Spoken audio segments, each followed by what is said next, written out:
Dóigh fáistí, Donach is an dom, agus táimid chun Rita agus an Dragún le Máire chéile inniu. Tá isteach lom in our lúis léamh.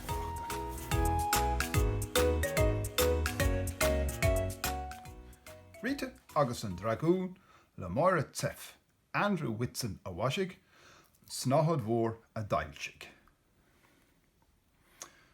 Féidir sin sneachta, cai go le náid fuair. Rita, sin é feargach. Seo í Rita, agus fear sneachta deasa thógáil aici, meáin dearg mar thrón, agus í lán sonna sásta.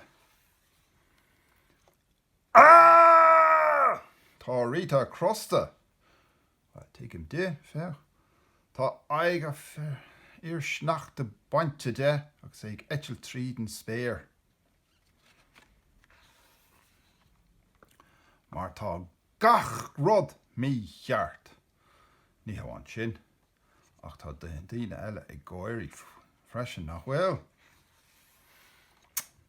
Ba bhfuil le Rita Dragún. Go seo é ceann mór agus ag teacht amachchas an sneachta. Bhíonn Dragún crosta cosú le Rita. Breithníonn Rita an crosta ar fad.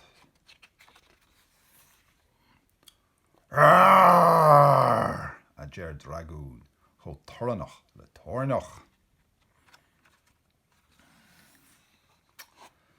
Scéalann sé lasracha as a bhéal go feargach feirge ar fud na háid sin. Nead bhfuil éon lasrach chun teacht amach as béal Rita.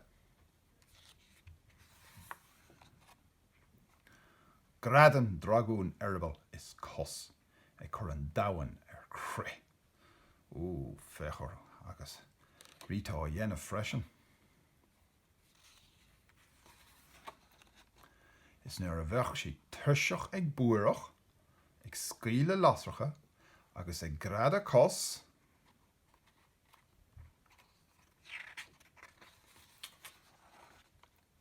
Ceochach le eitilt. Bear graim math a Rita. I bhád I géin. Agus fechan a scíán mór fada atá ar a Dragún. Go dtí áit yes hiún dá gcuid féin. Breithníonn sé sin go deas ciún nach maíonn agus an sneacht agus na crínte. Feargach ag siúil tríd an oris. Cai go sé anúir feach an sneachta go léir. Ach breithníonn siad sonna sásta.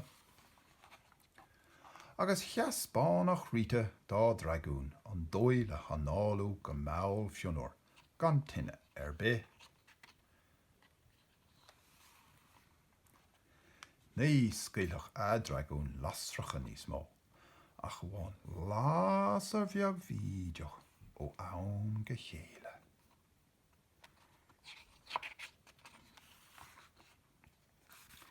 Dhéanfach sí chóra faoin na rudaí a tharla.